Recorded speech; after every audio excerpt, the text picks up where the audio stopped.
안녕하십니까. 시사평론가 김성환입니다. 한덕수 국무총리 후보자에 대한 임명동의안이 오늘 오후 국회 본회의를 통과했습니다. 민주당 지도부는 오전까지만 해도 한덕수 총리는 부적격하다는 강경한 입장을 굽히지 않았는데요. 4시간가량 이어진 의원총회 끝에 야당이 새 정부 출범을 방해할 의사가 전혀 없다는 점을 분명히 하기 위해 대승적 결단을 내렸다는 입장을 밝혔습니다. 대통령실은 이런 상황에 대해 매우 다행스럽게 생각한다면서 국정 수행의 동반자인 야당과 더 긴밀히 대화하겠다는 메시지를 냈고요. 한덕수 후보자 역시 야당과의 협치는 선택이 아닌 필수라며 책임 총리로서 혼신의 힘 다하겠다는 의지를 내비쳤는데요. 한덕수 총리 인준이 협치를 실현하는 계기가 될 수 있을까요? 이로써 윤석열 정부 초대 내각이 진용을 갖추게 됐지만 인선 과정에서 불거진 논란, 공정과 상식을 회복하는 일은 앞으로 해결해야 할 과제가 됐는데요. 잠시 뒤 이어지는 뉴스 외전에서는 한덕수 총리 인준 이후 전국을 전망해보고 6일 지방선거 판세와 남은 변수를 살펴보겠습니다. 조 바이든 미국 대통령이 방한해 2박 3일간의 일정을 시작했습니다.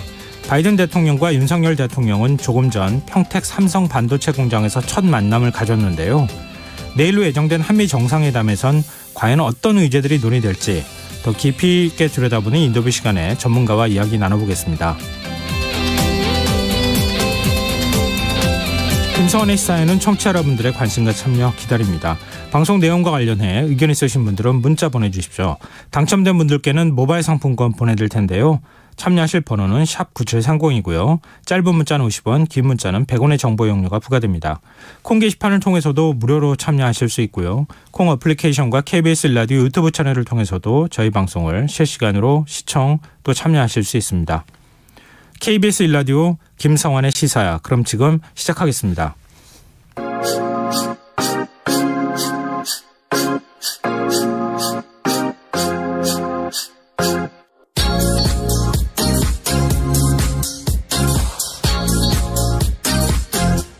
KBS 1라디오 김성환의 시사야.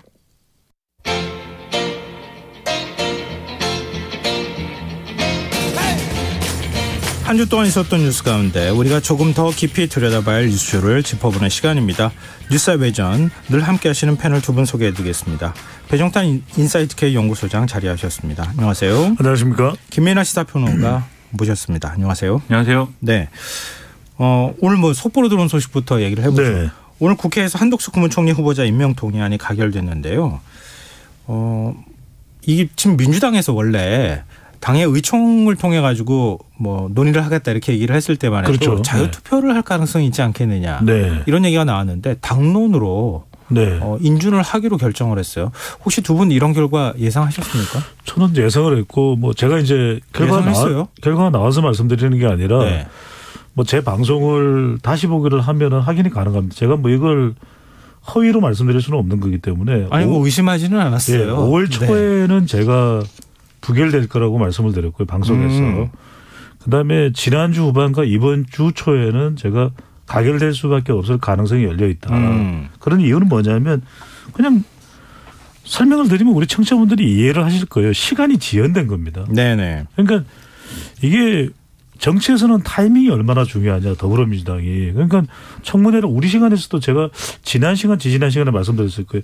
청문회를 연기할 이유가 없습니다. 한덕수 총리 후보자. 그다음에 이 인준 표결에 바로 들어갔었어야죠. 취임 전에. 네. 그다음에 두 번째는 뭐냐면 여론이 변화한 겁니다. 그러니까 한국갤럽의 조사를 제가 수치는 따로 말씀 안 드리는데 참고를 해 주시면 한덕수 총리 후보자가 지명됐을 때 부적절 여론이 상당히 높았어요. 네. 이제 대형 로펌에서의 고액 자문료 때문에 한 20억 가까운 돈을 받은 거죠. 그런데 최근 조사에서는 오히려 적절하다는 것이 더 높을 정도예요. 추세로 말씀드리면.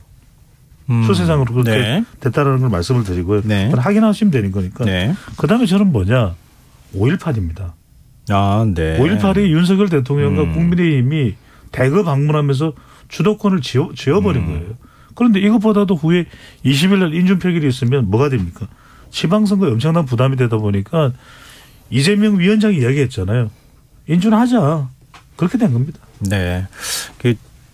광주 민주화운동 42주년 기념식에 참석하기 직전에 한동훈 법무부 장관 후보자 임명을 강행했던 게 지금 말씀하셨던 지금 광주 민주화운동에 참석한 이후에는 여론이 바뀔 것이다. 뭐 이런 것까지 보고 아마 그러지 않았을까 이런 이제 관측이 나왔었는데 네. 그런 부분들 지적해 주셨는데요. 김인하 평론가 혹시 이렇게 될 거라고 예상하셨어요? 결론은 가결이 될 것이다라고 봤는데 네. 그런데 방식은 당론으로 이제 가결이 하는 투표를 할 거냐는 그거는 이제 예상하지 못한 거죠. 자유투표에 맡길 거라는 쪽이 조금 더 그 전망을 실으셨군요. 그렇습니다. 네.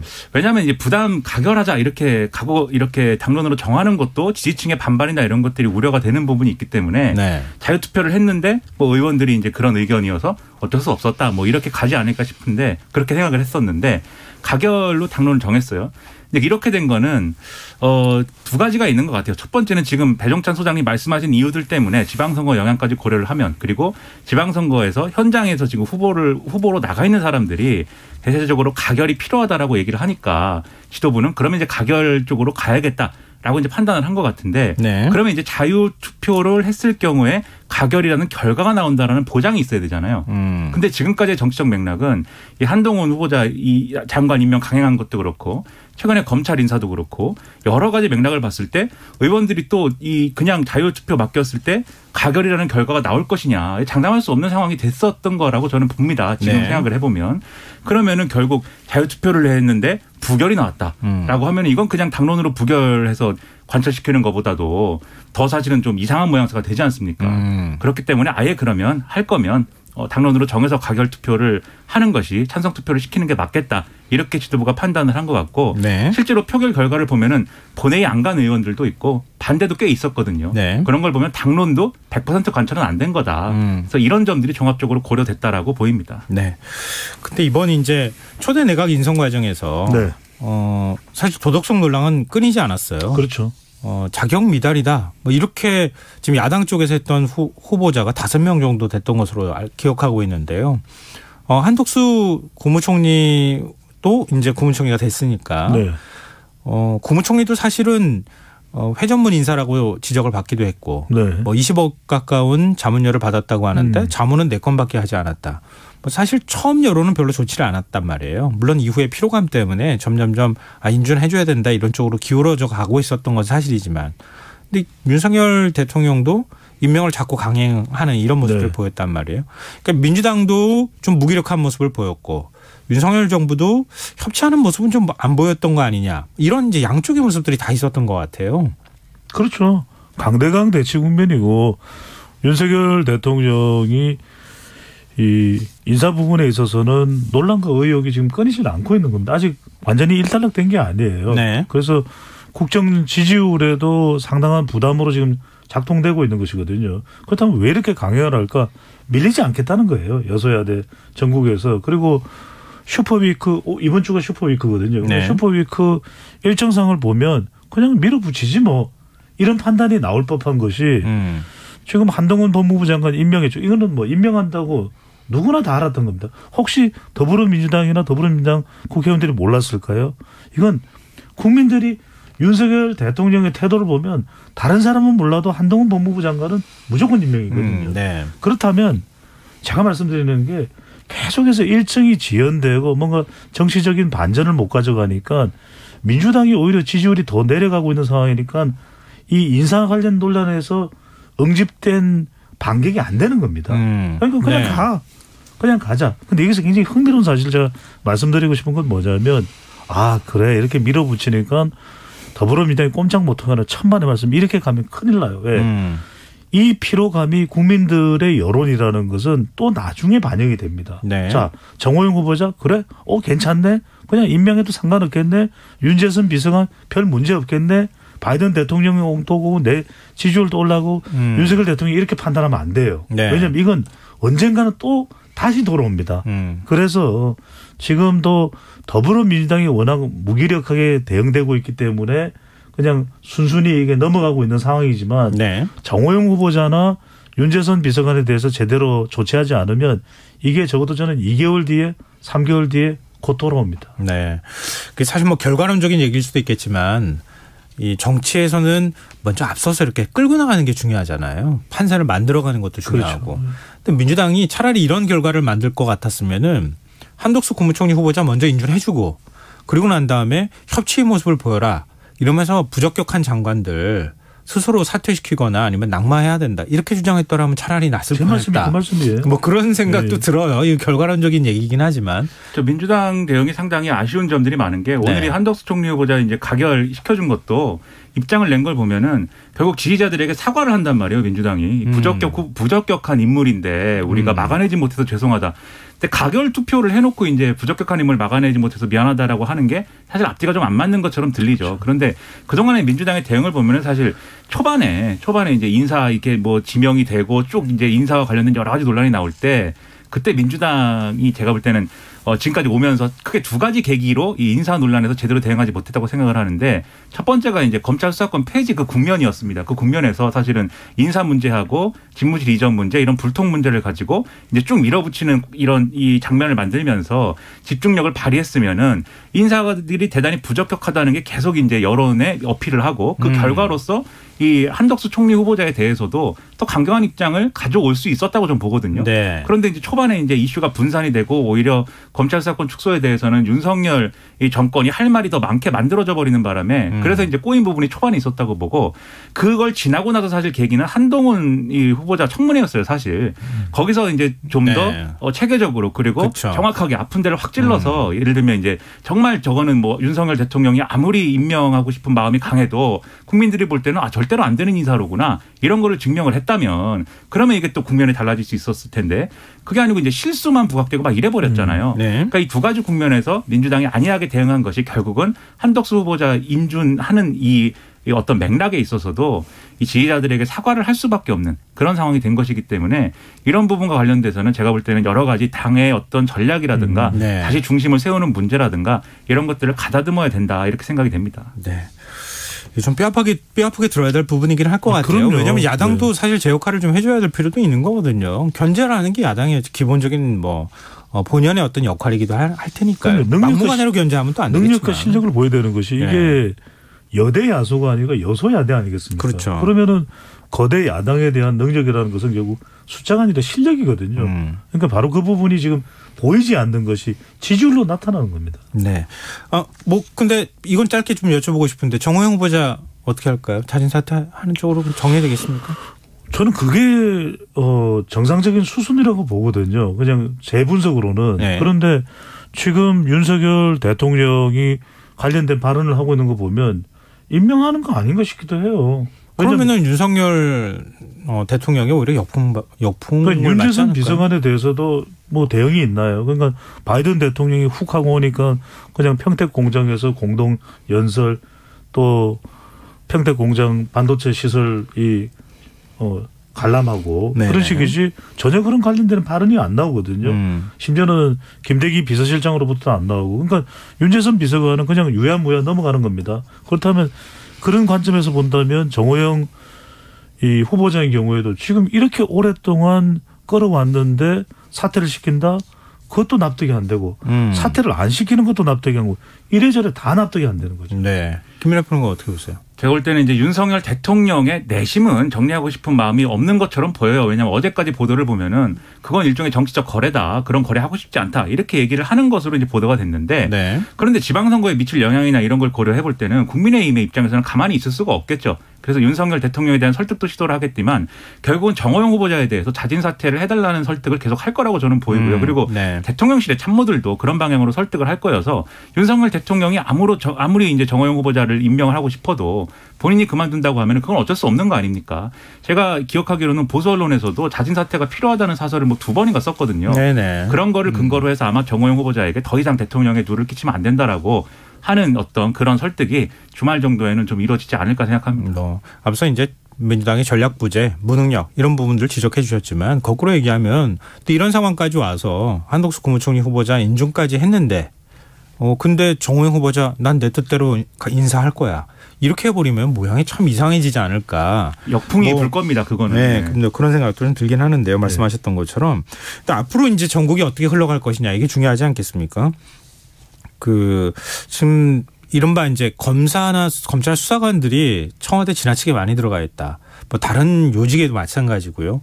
한동훈 법무부 장관 역시 검찰 인사를 지금 막 단행하고 있는 상황이기도 하고요.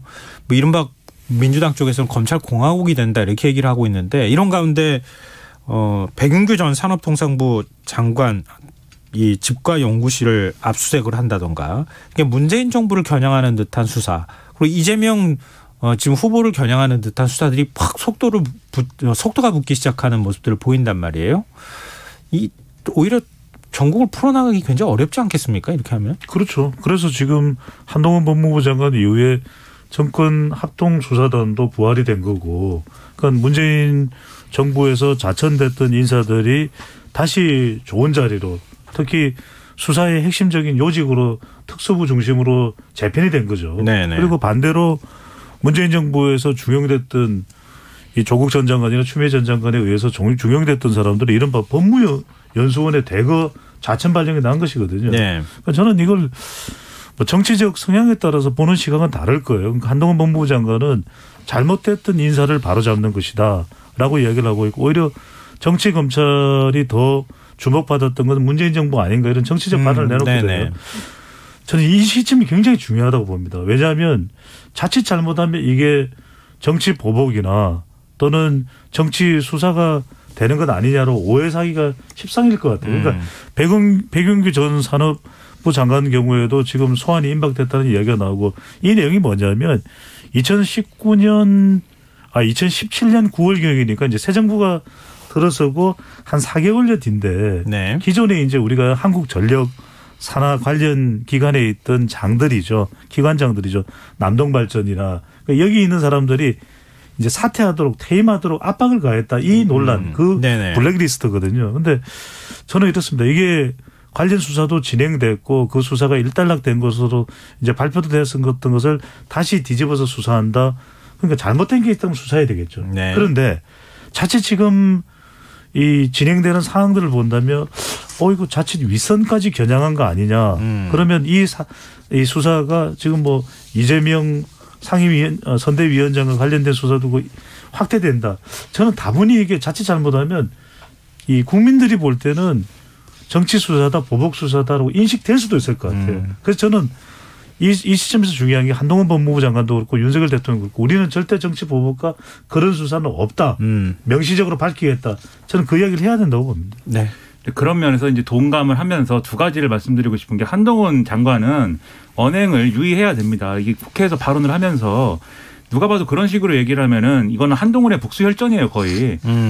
법무연수원 보낸 거는 다 뭐 이 좌천성 아니냐라고 했는데 그 질문에 대해서 나도 법무연수원에서 근무했다. 이런 얘기를 왜 그런 얘기를 불필요하게 왜 합니까? 그리고 예를 들면 정치검사는 왜 정치검사가 출세한다는 세간의 평이 왜 있다고 생각하느냐라고 할 때 거기에 받아치면서 왜 지난 3년이 제일 심했다. 이 얘기는 또 뭐하러 합니까? 네. 그런 얘기는 할 필요가 없는 거거든요. 그 한동훈 장관이 개인의 억울함과 뭐 여러 가지 뭐 핍박을 받았다라는 그러한 생각이 있겠지만 그건 이제 개인적으로 토로해야 될 문제인 것이고 이 국회의원의 질의에 대해서는 그거에 맞게 대답하면 되는 거거든요. 그래서 그런 태도를 일부러라도 자제를 해야 국민들이 이 수사의 어떤 정당성이나 이런 것들을 믿게 되는 거니까 그런 언동이나 행동에 이제 유의해야 될 필요가 있다는 생각이 들고요. 네. 그리고 이제 검찰 수사는 뭐 일단 고발이 된 바 있고 만약에 혐의가 있다고 하면은 그거는 수사를 하지 말라고 할 수 없는 겁니다. 그건 당연한 건데 다만 엄정하게 수사를 하라는 거죠. 그리고 뒷얘기 나오지 않도록 막 이거 털었는데 안 나와서 저거 털고 그리고 별건 싸고 이런 방식 말고 정말 수사해야 될 거를 명확히 하고 그리고 빨리 끝내야 된다. 네. 빨리 종결시켜야 이 논란이 이어지지 않기 때문에 뭐 능력 위주의 인사를 했다고 하니까 최선의 능력을 발휘해서 제대로 된 수사를 하기를 바랍니다. 네, 알겠습니다. 하여튼 논란은 계속될 것 같아요, 보니까. 지금 여러분께서는 KBS 라디오 김성환의 시사를 듣고 계십니다. 뉴스와 외전 김민하 시사평론가 배종찬 인사이트 K 연구소장 두 분 패널과 함께하고 있습니다. 이제 화제를 좀 지방선거로 바꿔보죠. 네. 6일 지방선거 공식선거운동이 이제 시작이 됐는데요. 물론 네. 이제 국회의원 보궐선거도 시작이 됐지만 국민의힘은 국정안정론을 민주당은 윤석열 정부 견제론을 처음에 이제 꺼내드는 듯하다가 이제 일꾼론으로 좀 바꿨어요. 두 분은 이번 선거가 어떤 성격을 띨 거라고 보십니까? 저는 이번 선거는 지방선거지 않습니까? 그렇다면은 뭐 지방 일꾼을 뽑는다, 우리 지역의 리더를 또 우리 손으로 직접 선출한다. 이게 사실은 지방선거의 성격이죠. 근데 저는 그렇게 안 된다고 봅니다. 이번 선거는 철저하게 대선의 연장전이다. 그런데 대선의 연장전인데 힘의 우위가 어디에 있느냐. 대통령과 국민의힘 쪽에 더 무게가 실려 있다. 네. 이렇게 봐야 될 것 같아요. 네, 네, 김민하 평론가님. 저도 이제 처음에 이제 견제론을 민주당이 얘기하다가 이제 일꾼론으로 변화된 것에 이제 거기에 이제 의미가 있다고 보는데요. 왜냐하면 견제론이 먹히지 않는 상황인 거죠. 지방 권력도 다수가 민주당이 쥐고 있는 것이고 그리고 국회 권력도 여소야대인 상황이기 때문에 더 이상 뭘 이제 견제하느냐라는 유권자들의 심리가 있을 수 있고 네. 특히 새로운 정부가 들어온 지 바로 직후에 치러지는 선거다 보니까 네. 이게 이 안정론에 힘이 실릴 수밖에 없는 그러한 애초의 구도가 있기도 했고요. 그리고 이 대선 이후에 이제 여러 가지 정치적 조건들 때문에 국민의힘이 이 민주당이 제대로 이제 앞서 말씀드린 현안 대응이 안 되는 거에 대해서 국민의힘이 또 민주당 심판론을 또 얘기를 하거든요. 네. 그걸 통해서 이번에까지 또 심판을 해야 이 정권 교체가 완료되는 거다. 뭐 이런 논리를 막 펴고 있기 때문에 아무래도 이제 국정 안정론에 힘을 받을 수밖에 없는데 다만 그럼에도 불구하고 그래도 이제 민주당이 이 국민들에게 다시 한번 또 선택을 받기 위해서는 뭐 일꾼론을 통해서 뭐 지역에서 이제 조직력을 끌어올려 가지고 지역 공약 만들고 뭐 이런 것도 중요하지만 민주당이 어떻게 거듭나서 어떻게 신뢰를 얻을 것이냐 하는 어떤 큰 그림이나 이런 것들을 사실은 보여줬어야 되고 아직 뭐 보여주지 못했다고 생각하는데 보여줘야 된다고 저는 생각을 하고 그런 것에 남은 기간이 얼마 없지만 그런 것에 많이 좀 힘을 실었으면 하는 바람이 있습니다. 네. 뭐 지금 선거가 12일 남았어요. 그러니까요. 얼마 너무 짧아요. 사전투표 생각하면 더 그러네요. 남았죠. 네. 이 짧은 기간 동안에 분위기를 뭔가 반전시킬 만한 카드가 마땅히 있느냐. 이게 참 이제 선대 차원에서 봅니다. 고민스러운 부분일 것 같은데요. 네. 노력해야죠. 그래도 국민들의 제대로 된 선택을 받기 위해서는. 물론 당연하죠. 그거는. 근데 지금 양당 모두 민주당, 국민의힘, 민주당이 인천에서 선대 출범을 했어요. 그러니까 첫 시작 행보를 이제 인천에서 시작했고 국민의힘의 경우에는 계양에서 시작을 했거든요. 네. 이른바 이제 이재명이냐 아니냐 이걸 선택하는 그런 분위기로 자꾸 몰고 가는 거 아니냐. 그리고 계양을에다가 자꾸 묶어두려고 하는 거 아니냐. 그렇죠. 이런 얘기도 나오더라고요. 근데 이재명 상임총괄 선대위원장이잖아요. 네.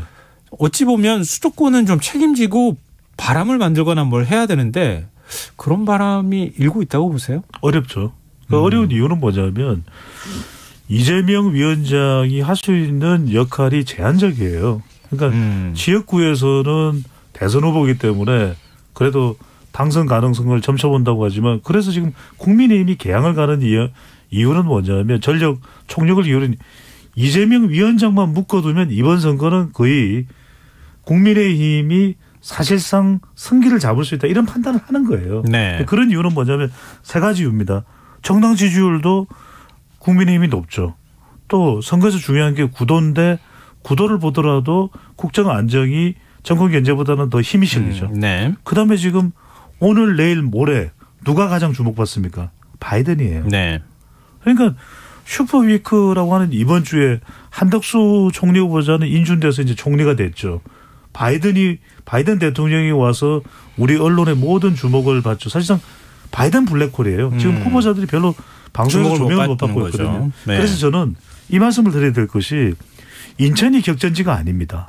경기도예요. 그러니까 민주당은 이번 선거에서 민주당이 큰 성적표를 거둔다 힘들어요. 아예. 네네. 그래서 이재명 위원장도 지금 위태로운 판이거든요. 그 전국적인 선거를 책임져야 되는. 그래서 저는 경기도다. 경기도를 이기느냐의 모든 게 달려있다고 봐야 돼요. 네. 근데 뭐 경기도 말씀하셨지만 경기도는 진짜 초박빙 구도라고 평가를 할 수밖에 없을 것 같아요. 네. 민주당의 김동연 후보, 국민의힘 김은혜 후보, 지금 경기도 판세를 어떻게 분석하면 좋을지 초박빙으로 여기서 지금 뭔가 판세를 가를 만한 변수가 나올 만한 게 있을까요? 저는 그래서 이제 경기도 선거 이야기할 때 지금 현재의 판세를 보면 저는 강용석에 달려 있다. 강용석 후보에. 무사석 강용석 후보한테 달렸다. 왜냐하면 치열한 접전이거든요. 네. 더군다나 여기 경기도에 앞서도 말씀드렸지만 오늘 내일 모레까지 바이든 대통령의 영향이 미치고 있는 순간인 것이고 네. 그렇다면 경기 지역이 김동연과 김은혜의 양김 대결이냐? 노. 그러면은 윤석열 대통령과 이재명 위원장의 윤명 대처냐? 노. 그럼 이 박빙의 깻잎 반의 반장 마치 대선처럼 해서 강용석 후보가 어떤 판단을 내렸냐? 이게 결정적인 거예요. 그러니까 김은혜 후보도 지금 개인 의혹이 또 불거졌지 않습니까? 네네. 그러다 보니까 어려운 상황인데 여기에 보수표까지 나누어져 있으면 더 힘들어지는 것이거든요. 네. 김동연 후보는 이제 이 명심을 또 견인하면서 명심을 받들면서 자신의 지지층을 최대한 또 확보하는 것이 지금 선거에서 중요한 것이고 네. 그렇다면 결과적으로는 제3자 현상인 강용석 후보가 어떤 판단을 내리느냐가 선거에서 가장 중요한 변수가 되고 있는 거죠. 네, 김민하 평론가 어떻게 보십니까? 이게 말씀하신 대로 후보들 간의 구도를 보면 이제 그런 상황이고요. 결국 강용석 변수를 어떻게 하느냐는 말씀하신 대로 중요한 사안이죠. 이게 강용석 후보가 만약에 계속 이제 자기 존재감을 유지하면서 쭉 있었으면은 단일화나 이런 것들이 불가피했을 텐데. 예, 근데 황당하게도 이제 윤석열 대통령과의 통화 논란이 불거지면서 이게 아마 보수 유권자들의 표심이 아마 일정 정도 마지막에 가면은 영향을 미칠 걸로 보여요. 그래서 네. 단일화가 진짜 될 거냐 안 될 거냐는 마지막까지 뭐 봐야 알겠는데 저는 좀 부정적으로 이제 보게 되었는데 아무튼 그럼에도 불구하고 박빙 승부니까 중요한 변수이다라는 건 부정할 수 없는 사실이고요. 그다음에 여기에 더해가지고 김동연 후보가 얼마나 그러면 또 확장력을 발휘할지도 앞으로 지켜봐야 될 필요가 있는 게 지금 앞에 이재명 이제 후보 변수 얘기했지만 수도권 전체에서 사실은 컨벤션 효과가 일어나가지고 뭔가 이렇게 쭉 가는 그런 이제 그림이 있어야 되는데 네. 지금 오히려 이재명 효과는 없는 거 아니냐 뭐 이런 얘기 나오잖아요. 그리고 네. 앞서 인천이 격전지가 됐다라고 말씀하신 것도 만약에 인천시장 선거를 져버리면 이재명 후보가 이 개항을 해서 당선이 되더라도 그게 이 결산을 바랄 수밖에 없죠. 그렇죠. 결산을 냈을 네. 때는 아 이거 뭐 이재명 효과는 이 개항을에 국한돼 있었구나라고만 생각할 수 있는 거고 오히려 개항을은 쉬운 선거였는데 그것도 어렵게 치른 거 아니냐. 그래서 이거 전반적으로 평가가 이재명 후보에까지 안 좋아지는 걸로 가거든요. 그렇게 된다고 봤을 때는 결국 김동연 후보가 명심 플러스 알파를 어떤 방식으로 어떻게 더 가지고 가느냐. 이게 또 핵심이기 때문에 그에 맞는 메시지와 전략이 나름대로 있을 거라고 보는데 그것 중에 하나가 예를 들면 이재명 후보에 남아있는 경기도에서 의혹 뭐 법인카드 얘기 뭐 이런 거 있잖아요. 거기에 대해서는 김동연 후보가 본인의 어떤 뭐 새로운 정치 깨끗한 정치 이런 거를 이제 표제로 갖고 있으니까 나름대로 그런 부분에서 선을 긋는다든지 이런 행동으로 나오지 않고 있느냐 이런 생각입니다. 네. 그럼 두 분은 지금 여권 단일화 네. 가능하다고 보세요? 강훈석 후보하고 김은혜 후보? 저는 어떤 식으로든 정치적 협상은 있을 수밖에 없다고 보입니다. 왜 그러냐면 협상이 이루어지면 그러면 강훈석 후보가 어떤 물밑 협상을 그렇죠. 한 다음에 결정이 내려지겠죠. 그렇다고 뭐 단일화한다고 나와가지고 기자회견도 하고 이렇게 하기는 쉽지 않지 않겠냐 이런 관측도 나오죠. 그렇죠. 왜냐하면 대선 때하고 비슷합니다. 대선 때도 왜냐하면 윤석열 후보나 안철수 후보가 단일화 얘기를 했지만 결국에는 단판으로 결정이 났거든요. 네. 그러니까 비슷하고 유사한 현상이 나타날 수밖에 없다. 왜냐하면 대선 때도 안철수 후보하고 이준석 대표하고 국민의힘 이준석 대표가 안 좋았단 말이거든요. 그렇다면 이번에도 이준석 대표하고 강용석 후보가 안 좋은 것이거든요. 그러니까 네. 그런 사안들이 어떤 식으로든 해결을 찾아가면서 정치적인 단판, 정치적인 결단이 내려질 수밖에 없다. 왜? 강용석 후보는 선거 결과에 따라서 본인도 상당히 부담이 될 수밖에 없거든요. 그렇기 때문에 끝까지 완주를 했을 때 올 수 있는 결과에 대한 부담이 크기 때문에 어떤 식으로든 정치적 단판이 있을 수가 있다는 거죠. 또 강용석 후보는 절대 난 단일화 제안 받지 않으면 나는 뭐 끝까지 완주하겠다 이런 입장이잖아요. 정치 자금도 다 걷었다. 강 후보는 그렇게 해야 되겠죠. 네. 그렇게 해야 얻어낼 것이 많아지는 것이기 때문이죠. 너무나 부담스러운 부분이 강용석 후보가 있는 게 만약에 선거 결과가 나왔는데 강용석 후보 때문에 이제 김은혜 후보가 졌다. 얘기가 이렇게 되면은 앞으로 강용석 후보도 이번 선거를 끝으로 아무것도 안 할 게 아니고 나름대로 할 일이 자기는 이제 많은 거 아닙니까? 유튜브 네. 방송도 해야 되고 예. 그리고 정계 복귀도 속속 계속 이제 노려야 되고 근데 그런 것까지 다 포괄해서 보면은 그 평가는 상당히 이제 앞으로 이제 아프게 남을 거거든요. 네. 그렇기 때문에 저도 어떤 방식으로든지 뭔가에 대한 협상을 할 텐데 근데 협상이 굉장히 복잡할 것 같아요.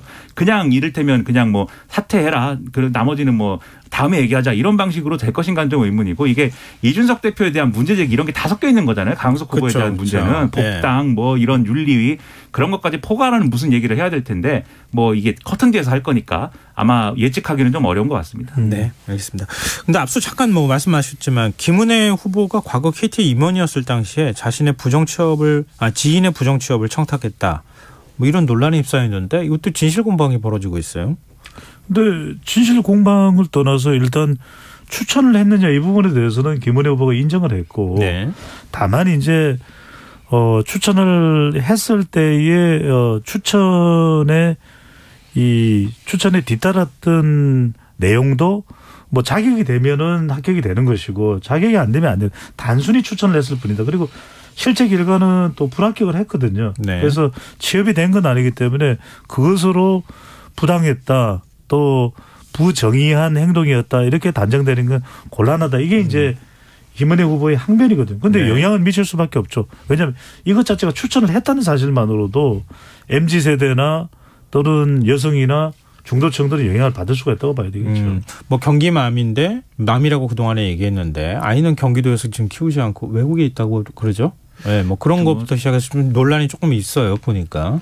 그렇습니다. 개인 신상에 대한 논란이 뭐 이렇게 계속 나오는데 특히 KT 건의 경우에는 말씀하신 대로 법의 잣대를 보면은 사실 이제 처벌하기는 좀 어려운 사안일 수 있습니다. 왜냐하면 추천을 한 건 맞는데 그게 관철이 안 됐고 그리고 추천을 하면서도 이게 기준에 안 맞으면은 뭐 탈락시켜도 된다 뭐 이렇게 얘기한 것 이상의 뭐가 없다 이렇게 얘기한 거니까. 근데 1차 면접에 뭐 이 결과가 바뀌거나 이런 게 분명히 있는데다가 이게 법의 잣대로 보면 그런데 정치의 잣대로 보면 어쨌든지 간에 어떤 기업의 어떤 이 정치권 인사가 임원으로 가서 자신의 어떤 시댁 식구의 뭐 이래가 조카인지 아는 사람인지를 이렇게 추천을 하는 과정은 분명히 존재했던 거잖아요. 그런 행위를 했던 사람이 더 큰 권력을 갖게 됐을 때 예를 들면 뭐 경기도지사가 됐을 때 네네. 그럴 때는 어떻게 행동하겠느냐 이거 유권자들이 이걸 기준으로 판단을 해야 할 수밖에 없는 거거든요. 네. 그렇다면 여기에 대해서는 성심성의껏 그때 왜 그랬는지 그때 잘못 생각한 것인지 어떻게 지금은 생각하는지 이런 것들을 밝혀야 되는데 그냥 아니라고 해버렸습니다. 이 관훈 토론회에서 네네. 전혀 모르는 일이다 사실이 아니다라고 해버렸기 때문에 저는 그런 해명 방식이 오히려 유권자들에게는 부정적인 평가가 될 것이다라고 생각을 합니다. 네. 자 서울시장 선거 얘기도 좀 해보죠. 네. 오늘 뭐 지금 송영길, 오세훈 두 후보가 맞붙는 1대1 토론도 있었는데요. 불꽃 튀더라고요. 보니까 이런 토론을 대선 기간 중에 봤으면 어땠을까 하는 생각도 좀 보면서 들기도 하던데요. 네. 송영길 후보는 지금 이제 열세라는 거 인정하는 것 같아요. 26일쯤 역전할 수 있다 이런 얘기도 하고 있거든요. 서울시장 선거 판세는 어떻게 될 거라고 보세요? 그러니까 지금 김성환 진행자 또 정치 관여도나 해석 능력이 있는 분이시기 때문에 가장 훌륭한 평론가시죠. 그렇죠. 뭐 갑자기 난데없이 대한민국 1등이죠. 최고죠. 네.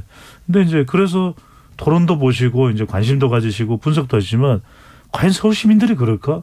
그래서 저는 서울은 지금 오히려 오세훈 후보 쪽에 올려져 있는 무게가 더 많다. 그러니까 송영길 후보인 경우에도 자격과 또 역량을 갖추고 있는 인물로 평가받을 수가 있겠죠. 그런데 네. 그러기에는 이번 선거가 구도적으로 너무 힘든 선거가 될 수밖에 없다고 봅니다. 왜냐하면 지금 오세훈 후보의 경우에는 자기 스스로의 오심이 있죠. 네. 그다음에 윤석열 대통령의 지난 대통령 선거에서 서울에서 윤석열 대통령이 31만 표를 이겼거든요. 네, 네.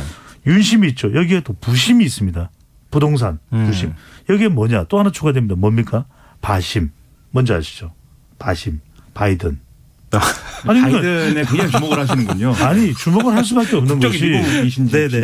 너무 저를 공격하시지 마세요. 그런데 지금 송영길 후보의 경우에는 윤심이 있고 명심이 있고 송심이 있거든요. 그런데 뭔가 자기는 이야기를 하고 싶은 게 많아요.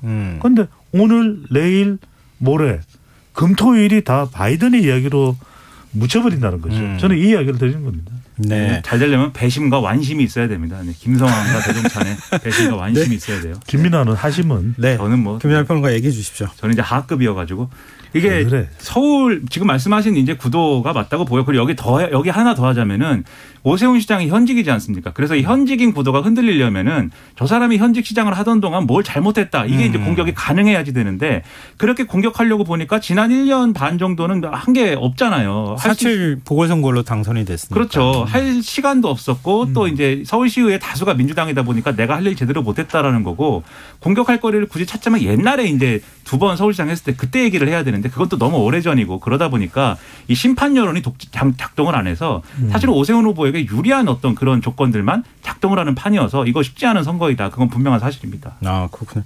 지금 지방선거가 보통 대통령 선거는 70% 후반 투표율이 나오지만 지방선거는 네. 60% 넘기가 쉽지가 않잖아요. 그렇죠.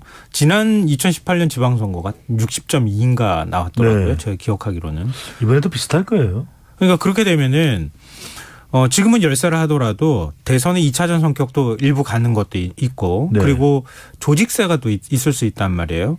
근데 지금 서울시 구청장이 24대 1이잖아요. 구도가. 민주당이 앞서고 있는 상황이고. 이제 이런 것도 일부 지금 이제 격차가 있는 것으로 나오지만 실제 투표 결과는 격차가 좀 좁혀지지 않겠느냐 이런 분석도 나오는데. 그럴 가능성이 있습니다. 지금의 네. 여론조사보다는 왜냐하면 여론조사라는 것은 투표율이 반영된 건 아니거든요. 네. 그래서 현직이 많은 더불어민주당이 더 결집을 하게 되면은 지금보다는 좁혀질 것이다. 그리고 선거의 결과에 당락이 바뀔 수도 있다. 이런 전망도 있습니다. 그런데 네. 더 중요한 건 우리 지난해 보궐선거 보십시오. 그러니까 조직보다 더 중요한 건 바람이거든요. 네. 그러니까 여론이죠. 네. 그러니까 지금 정당 지지율도 중요한데 선거에 나가는 후보자들의 기초 체력 비타민이 정당 지지율인데 정당 지지율은 지금 발표되는 조사 결과 더불어민주당이 오히려 낮아지고 있고 그렇죠. 그리고 또 지금 선거에서 중요한 것이 조직도 조직이면 뭔가 이슈를 선점해야 되거든요. 2010년에 무상급식 아시지 않습니까? 네. 특별한 뭔가 이슈가 안 나와요. 게다가 지금 슈퍼위크 동안에 다른 이슈, 외교안보 이슈가 바이든, 네. 아니 바심. 네. 시간이 없으니까 제가 예. 지금 바심도 있고 네. 그러다 보니까 저는 이 말씀은 드려야 될 것 같아요. 그래도 남아 있는 선거에서 핵심은 뭐냐? 어떤 유권자층이 저는 50대와 여성이다. 왜? 50대가 투표율이 높은데 진보와 보수가 나눠지거든요. 그리고 네. 여성 표심은 여전히 아직까지도 부동층으로 남아있고 투표 의향도 있다. 50대와 여성이 중요한 거죠. 네. 김민하 평론가. 전 뭐 시간이 없기 때문에 짧게 말씀드리면 조직력에 의한 선거도 한계는 있기 마련입니다. 네. 그래서 이제 지방선거 투표율이 뭐 이 평균보다 낮을 수도 있는 것이고 조직력에 의해서 그 격차가 좁혀질 수도 있는 거지만 그렇게 하려면 지지자들이 또 나름대로 엄청난 열정을 가지고 선거에 응해야 이게 또 조직력의 작동을 하는 거거든요. 그렇죠. 투표장으로 나가줘야 일단. 그렇죠. 근데 최근 여론조사를 보면 오히려 지지층도 지금 민주당의 지지를 지탱하던 지지층이 좀 빠지는 국면이고 이게 남은 기간 동안에 다시 재결집시키는 뭐 그런 이슈가 있을 것이냐에 대해서는 조금 부정적으로 볼 수밖에 없기 때문에 네. 조직력이 작동을 안 한다고 볼 수는 없는 거지만 기대한 만큼 정말 100%의 어떤 조직력이 나올 것이냐 이 민주당이 기대하는 그거 지금 얘기하기 상당히 쉽지 않다. 그래서 남은 기간 동안에 그러면 조직력을 또 어떻게 끌어올리냐가 중요한데 조직력을 끌어올리려면 또 민주당이 항상 해오던 얘기 좋아하는 얘기를 하는 그런 전략이 좀 작동할 수도 있는데 어떤 거요? 예를 들면 이제 뭐 이 검찰 얘기를 한다든지 물론 지방선거에서 검찰 이슈가 얘기가 되지는 않습니다만 네. 그런 분위기 속에서 지지자들이 좋아하는 어떤 것들을 이제 가지고 승부를 보려고 할 수도 있겠는데 그럴 경우 이제 중도 표심에 또 악영향이 있겠죠. 그래서 이 조직력을 어떻게 끌어올릴 것이냐에 대해서는 고민이 상당히 더 필요하다고 봅니다. 저는 2010년이 굉장히 좋은 사례가 된다고 봅니다. 2010년의 경우에 보면 무상급식이 정말 중요한 민생이었거든요. 그래서 저는 지금도 뭐 통신비 또 우리 물가 인상 얼마나 민생 관련된 부분을 더 적극적으로 좀 건드려라. 예, 이야기하는 정당이나 후보자 쪽에 시선이 갈 수밖에 없는 거죠. 네, 알겠습니다. 하여튼 뭐 전체적으로 판세를 얘기하다 보니까 좀 쉽지 않은 선거이긴 하겠다 민주당 입장에서 이런 생각이 들긴 하는데 앞으로 이제 한 열흘 남짓 시간이 남아 있으니까요. 이 기간 동안에 어떤 변화가 있을지 저희가 좀 지켜보도록 하죠. 뉴스의 외전 여기서 마무리하겠습니다. 지금까지 김민하 시사평론가 배종찬 인사이트 K 연구소장 두 분과 함께했습니다. 오늘 말씀 고맙습니다. 고맙습니다. 감사합니다.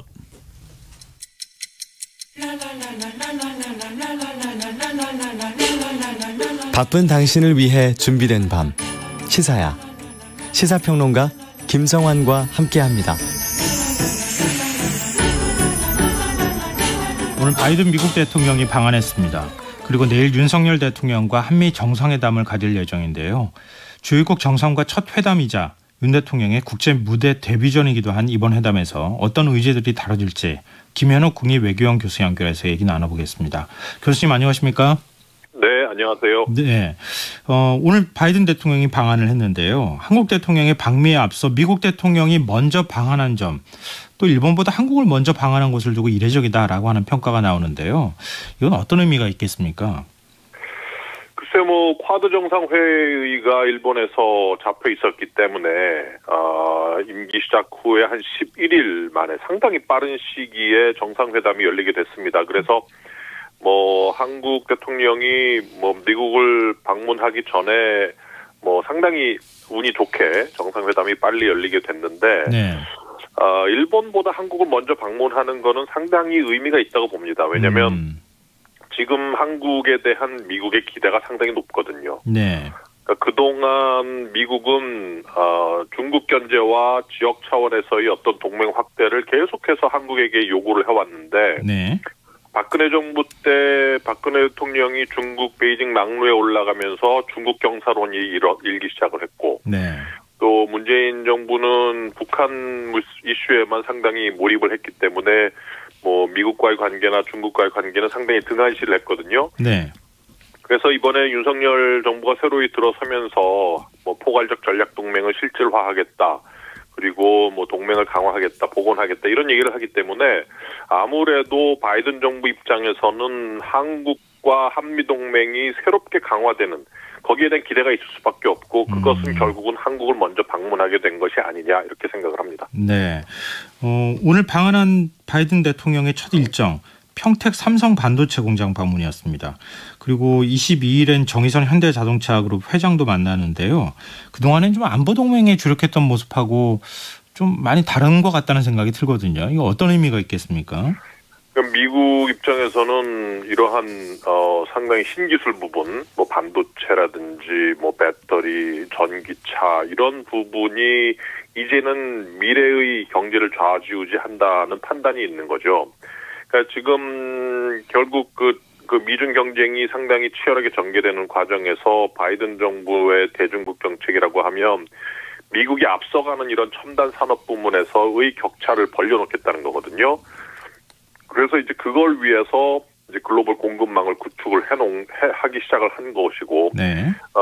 그런 구축을 하면서 결국 세계적인 기술을 가지고 있는 이러한 미국이 생각하기에 첨단 산업 부문에 세계적인 기술을 가지고 있는 한국 기업들은 미국 입장에서 상당히 소중한 자산이 될 수밖에 없는 거죠. 네. 그래서 이런 기업체들이 미국의 공장을 만들고 그래서 그 미국 입장에서는 반도체와 배터리와 뭐 이런 것들의 공급을 완전히 미국의 어떤 생산 기지 내에 두려고 하는 그러한 전략이 있기 때문에 이러한 기술 동맹으로 한미 동맹이 발전하기로 하게 되지 않느냐 이런 생각을 하는 것이죠. 네.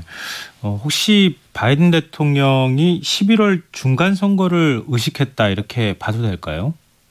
그런 측면도 분명히 있습니다. 왜냐하면 그 백악관에서 나오는 브리핑을 보면 현대자동차가 조지아 사바나의 공장을 짓기로 했고 또 삼성이 텍사스 테일러의 공장을 짓기로 했고 이런 것들이 결국은 미국의 중산층의 경제적인 삶의 질을 높이고 어쨌든 뭐 미국을 좀 더 풍요롭게 하기 위함이다라는 문구가 나온단 말이에요. 네. 그리고 미국을 좀 더 혁신시켜야 된다. 너무 인프라 같은 것도 낡았다. 그렇기 때문에 미국 혁신법이 작년에 상원을 통과했고 또 일자리법이 하원을 통과했고 이것을 묶어서 또 통합법으로 상하원 양원에서 통과하기 직전 단계란 말이에요, 지금이. 네.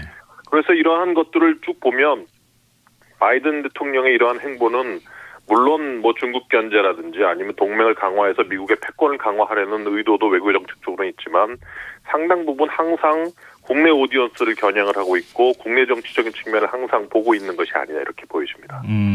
이 정상회담 테이블에 어떤 의제가 오를 것이냐 이것도 큰 관심거리 아니겠습니까? 네. 어떤 게 주로 이제 논의가 될까요? 뭐 미국이 원하는 거는 제가 말씀을 드렸다시피 지역 차원에서의 한미 동맹을 강화하고 네. 기술 동맹으로 발전을 하고 또 작년부터 공들인 글로벌 공급망 구축을 이제는 제도화시킨 소위 IPF라고 하는 네. 인도태평양 경제 프레임워크를 발족을 시키기 전에 이 부분에 대해서 어떤 한국의 가입을 완료짓는 이러한 부분들이 있겠죠. 그래서 지역 전략에 있어서 한국이라는 파트너, 동맹국 그리고 한미동맹을 상당히 공고하게 만드는 게 지금 미국의 입장, 미국이 가장 원하는 것이고 그럼 한국은 무엇을 원할까? 지금 가장 중요한 게 결국은 대북 정책 아닙니까? 네. 그래서 물론 백신을 지급을 해서 뭐 북한과 남북한 간의 관계를 좀 물꼬를 트는 생각도 지금은 생각을 하고 있는데 북한이 받지 않기 때문에 이게 정상회담 아젠다에 들어갈 것 같지는 않고 네. 그러면 결국은 계속해서 북한의 도발에 사후적으로 대응할 수밖에 없었던 뭔가 미진한 미국의 확장 억지력 제공을 새롭게 좀 다듬어야 되지 않겠느냐 하는 논란이 계속 이루어왔습니다. 그래서 아마도 이번에 정상회담에서 한국 측이 원하는 것 중에 하나가 뭐 여러 가지 또 다른 것들이 들어갈 수가 있어요. 예를 들어서 원전 수출 협력이라든지 아니면 방산 수출 협력이라든지 이런 것들이 충분히 들어갈 수 있다고 보는데 그럼에도 불구하고 무엇보다도 특히 연평도 포격 사건 이후에도 우리가 보복을 하지 못했고 항상 사후적인 그리고 북한의 도발을 사전적으로 막지 못하는 상당히 미진한 현재의 미국의 확장 억지력 제공 상황에 대해서는 뭔가 새로운 조치가 충분히 마련되지 않을까 하는 기대감을 가져봅니다. 교수님 확장 억지력이라고 표현하셨는데 이게 풀어서 얘기하면 해구산 제공하는 거겠죠? 뭐 재래식 전력으로 한국에게 안보를 제공하는 것을 확장 억지력이라고 부르고 네. 그중에서 특히 핵을 사용을 해서 한국의 안보를 미국이 좀 제공을 하는 거는 확장 핵 억지 또는 해구산이라고 부르죠. 그래서 이 확장 억지라는 폭넓은 개념 중에 해구산은 일부분이라고 보시면 됩니다. 근데 해구산을 만약에 제공하기로 한다고 하면 북측을 또 네. 자극하게 되지 않겠습니까? 그러면 북측도 북한이요. 네. 예, 북한도 만약에 그렇게 되면은 핵을 개발하는 지금 전술핵 얘기도 나오는데 개발할 명분을 네. 갖게 되는 거 아닌가요? 그러니까 지금 과연 우리가 북한 비핵화라는 정책을 계속 추진을 해야 되느냐 하는 지금 딜레마에 빠져 있다고 저는 보거든요. 네. 이미 북한은 핵을 가지고 있는 나라예요. 그러니까 NPT 체제에 의해서 그리고 미국에 의해서 핵보유국 또는 뭐 사실상 핵보유국으로 인정을 못 받았다 뿐이지 핵을 보유하고 있는 나라란 말이에요. 네. 우크라이나 사태를 경험을 하면서 아마 미국은 핵을 더 이상 포기하지 말아야겠다고 생각을 할 걸로 보이고요. 네. 이렇게 지금은 북한이 이미 핵보유국인데 미국은 여전히 북한 비핵화를 주장해야 하는 딜레마 상황에 처해 있는데 그러면서 북한은 계속해서 북한이 이미 핵보유국이니 미국과 북한 같이 상호 군축합시다. 서로 핵을 없앱시다 하고 계속 이런 주문을 하고 있단 말이에요. 네. 이런 상황에서 우리가 해야 될 것은 계속해서 딜레마 상황에 빠져 있는 그러한 말도 안 되는 비핵화를 계속 주장할 것이냐 아니면 뭔가 뭐 미국의 핵을 다시 한반도에 들여온다든지 한국에 들여온다든지 해서 핵 균형을 먼저 이루고 그 상태에서 1991년도에 했던 것처럼 소위 한반도 비핵화 공동선언에 따른 상호 군축을 그때부터 시작을 할 것이냐라는 그런 선택의 기로에 저는 놓여 있다고 생각을 합니다. 그래서 물론 미국이 핵을 안 갖다 주겠죠. 그래서 차선책으로 나오는 게 예를 들어서 나토식 핵 공유 이런 거거든요. 네네. 지금 일본 아베 신조 전 총리도 우크라이나 사태 이후에 일본도 핵 공유해야 된다 이런 주장을 하기 시작을 했고 네. 그래서 이러한 부분들 즉 뭐 핵을 갖다 놓는 것 아니면 나토식 핵 공유가 여의치 않으면 여기에 준하는 확장 억지력을 가져다 줄 수 있는 조치들이 분명히 한미 간에는 좀 고민이 되어야 되지 않을까 이런 생각을 합니다. 근데 미국 측이 밀 군사훈련에 한국이 동참하는 문제 제안을 했다고 하는 보도가 있거든요. 이것도 우리 입장에서 또 예민하지 않겠습니까? 근데 뭐 대통령실에서는 뭐 그런 바 없다라고는 얘기를 하는데 네.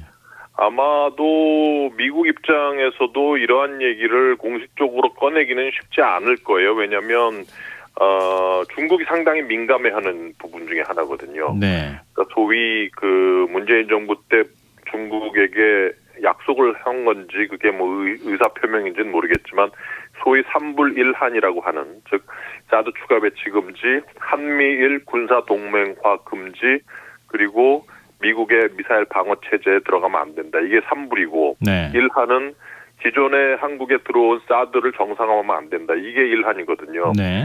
즉 군사적인 이슈에는 중국이 지금 상당히 민감해하고 있기 때문에 한미를 군사동맹에 하고 군사연습에 참여하는 것은 아무래도 한국 정부가 좀 신중하게 로우키로 접근해야 될 문제이기 때문에 네. 아마도 정상회담 의제에는 당연히 좀 빠지는 게 맞지 않는가 이런 생각을 합니다. 네. 이번 회담에서 인도태평양 경제 프레임워크 IPEF 참여를 공식 선언할 것이다 이런 얘기도 나오고 있거든요. 이게 어떤 의미가 있는 겁니까? IPEF라는 거는 결국 미국이 첨단 기술 산업 부문에서 글로벌 공급망을 짜고 여기에서 중국을 배제시키는 정책을 펴기 시작을 했는데 이게 상당히 성과를 거두고 있기 때문에 이거를 이제는 공식화하겠다는 겁니다. 제도화하기 시작하는 거고, 즉 IPEF라는 지역 경제 기구를 만들면서 규범도 만들고 그리고 정책에 어떤 가담하는 회원국도 정식으로 가담을 시키고 하면서 이 글로벌 공급망 구축이라는 아주 중요한 정책을 이제는 이 인도태평양 지역에서 좀 더 공식화하고 제도화하겠다는 걸 의미하기 때문에. 네. 근데 이게 상당히 미국 입장에서 중국 견제의 성격이 크죠. 근데 우리가 여기에 들어간다고 해서 꼭 중국 견제를 하는 게 아니거든요. 그러니까 미국이 생각하는 글로벌 공급망 구축은 중국을 견제하려고 하는 거지만. 네. 우리가 미국의 글로벌 공급망과 동일한 글로벌 공급망을 짤 필요는 없어요. 우리는 우리 나름대로의 이익을 높이는 글로벌 공급망을 짜는 것이고 거기에는 IPF에 가입도 들어갈 수 있고 또 중국과 또 공급망을 만들 수도 있는 거거든요. 그렇기 때문에 이거는 우리 기업이 미국 중심의 IPF 회원국들의 시장을 우리가 선점하는 효과도 있고 미국의 어떤 원천 기술을 우리가 받아들일 수 있는 그러한 기회도 얻을 수 있는 것이기 때문에 네. 우리의 기업체들의 어떤 이익에 기반해서 다양한 통상 외교 무역 관련된 그러한 정책을 추진하고 있는 것이 아닌가 이런 생각입니다. 마지막으로요. 내일 정상회담이 끝나고 공동선언문이 발표가 되지 않겠습니까? 좀 이전과 다른 좀 진일보한 내용이 들어갈 수 있을까요? 가장 중요한 거는 역시 반도체 같은 그런 첨단 기술 관련된 한미 간의 기술 동맹, 공급망 동맹 이런 것들이 가장 큰 성과로 보여질 걸로 보이고 네. 그다음에는 제가 아까 말씀드렸던 것처럼 한국 입장에서는 뭔가 지금과는 다른 미국의 확장 억지력 제공이 아마 명분에 들어갈 가능성이 저는 매우 높지 않느냐. 네. 그런 생각을 하고 있고 기타 글로벌 이슈 관련해서도 여러 가지가 있을 수 있겠죠. 우주 협력이라든지 그리고 또 한국 입장에서 뭔가 이익이 될 수 있는 방산 수출 문제, 네. 그리고 원전 수출 관련된 미국과 협력 문제 이런 것들도 충분히 한국의 이익 측면에서는 들어갈 가능성이 높다고 봅니다. 네, 알겠습니다. 오늘 말씀 여기까지 듣겠습니다. 고맙습니다. 네, 감사합니다. 네, 지금까지 김현욱 국립외교원 교수였습니다. KBS 라디오 김성환의 시사야 1부 순서는 여기서 마무리하고요. 저는 11시 정각 2부에 돌아옵니다.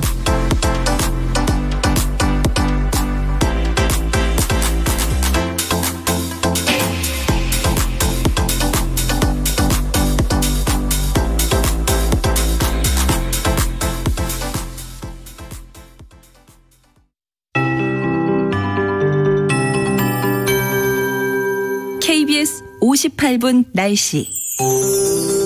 내일 새벽부터 오전 사이 서해안과 인근 내륙 지역 중심으로 가시거리 200m 미만의 짙은 안개가 낀 곳이 있겠습니다. 특히 서해안에 인접한 교량이나 도로, 강, 호수 근처는 안개가 더 짙게 낀 곳이 있겠습니다. 교통안전에 각별히 유의하시기 바랍니다.